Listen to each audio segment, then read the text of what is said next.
I'm Kaylee, and today we're going to talk about A Study in Scarlet.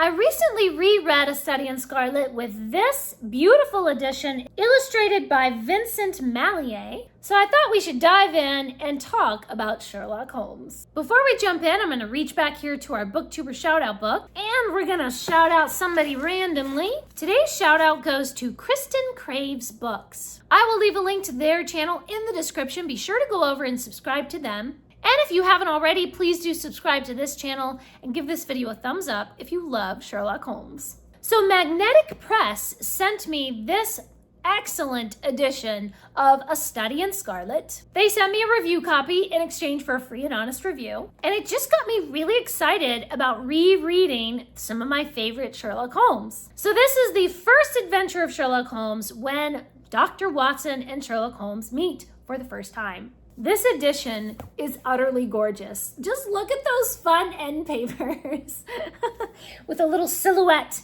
of Sherlock Holmes. It has a ribbon bookmark, which I always appreciate, and absolutely gorgeous illustrations. So there's some smaller little sketches on each page, and then we get some larger, fuller scale illustrations. Here they are, the two iconic men meeting for the first time.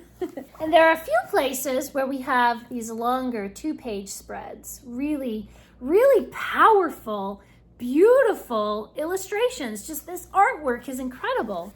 I mean, the details, it's just so gorgeous. I mean, just look at that. All the little details of the covered wagons and everything. So cool. And here they are, discovering the body. This is probably one of my favorites too, though, because here they are up at 221B Baker Street. And there they are in the window. And here's Sherlock just being lazy. This is such a beautiful edition from Magnetic Press. It's just fantastic. So let's talk about the story. Dr. Watson is searching London for some affordable rooms, and his old colleague mentions that Sherlock Holmes has also been looking for somewhere to live. They are introduced and they decide to take rooms together at 221B Baker Street. Watson quickly discovers that his new roommate is eccentric in many ways. But it doesn't take long before they are hot on the trail of a murder mystery. Lestrade from Scotland Yard comes in begging for help. And of course, Holmes has a very unique way of tracking down the clues, and he wants Watson to help him out. I really love this introductory story of Holmes and Watson and how they first meet. It's the perfect beginning for the famous duo. The mystery, of course, is very strange, and Lestrade can't understand any of it. There's another inspector from Scotland Yard, Gregson. So Lestrade and Gregson are both assigned to this case. And they both have their own line of inquiry that they think is going to lead them to the murderer. And of course, they're both wrong, and it's only Holmes who is on the right track. And Watson is amazed at how Holmes can take the tiniest little thing. He examines every teeny tiny thing at the crime scene, and he arrives at seemingly wild conclusions that invariably turn out to be correct. I think that a lot of people, because they watch Holmes movies, expect Sherlock Holmes to be incredibly arrogant. But actually, he's quite humble and even sensitive. Several times in this first story, when Watson admires his work, Holmes responds very quietly and humbly. He is the perfect gentleman, and it would not be manners to appear to brag. And then when Scotland Yard steals all the credit for solving the mystery, Holmes is not proud or hurt. He just politely shrugs it off with an air of modesty. And despite what you may have seen in movies, Dr. Watson is not a bumbling idiot. Watson is quite intelligent, and that's why Holmes finds him so useful to have around. And Dr. Watson understands people, you know? Holmes really does need Watson there to kind of fill in the gaps in his knowledge and just navigate social things.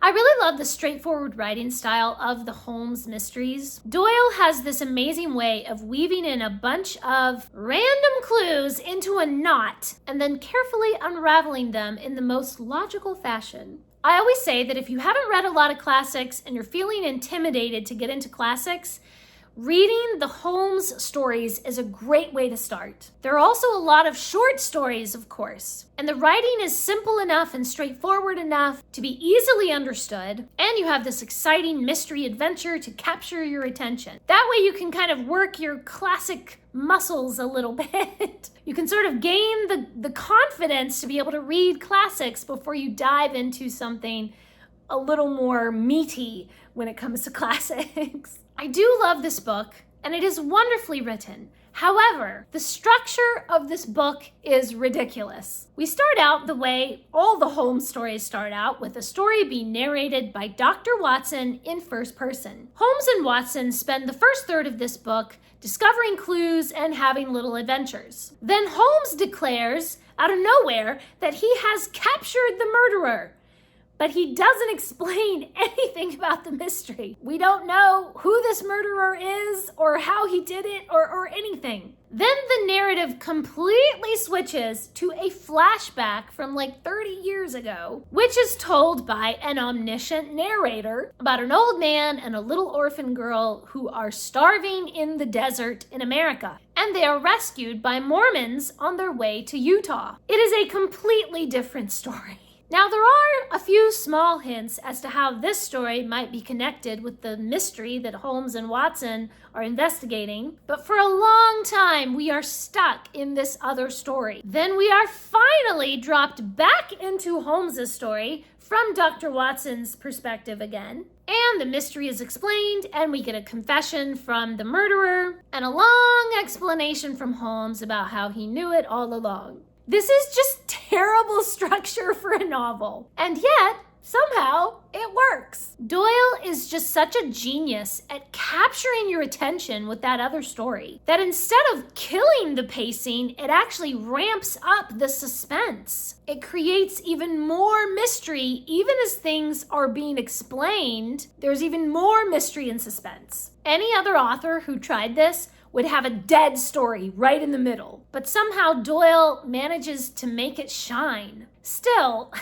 even though it does work, this is just the most stupid structure for a novel ever in the history of ever. It just makes me shake my head every time I reread it. Just like, what were you thinking? Putting this other story in the middle of this story, and it's just like, okay, I don't know. Still, I really enjoyed reading it this time around because of the artwork. I really loved the use of orange tints and shadows to bring in a lot of drama into the art. This one is my favorite illustration, and you can see the street is in shadow, and then Holmes and Watson are in the sunlight. The designs for Holmes and Watson are really wonderful. You can see the energy, just this tall energy in Holmes, right? And in this illustration, the complete confusion of poor Dr. Watson.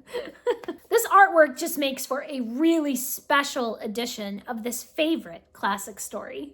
I gave it 5 stars. In spite of the unorthodox story structure, it's always 5 stars. Please leave me a comment and let me know, what is your favorite of all the Sherlock Holmes stories? My favorite, I think, is the Red-Headed League. Thanks for watching. Please subscribe, and remember, the right book in the right hands at the right time can change the world.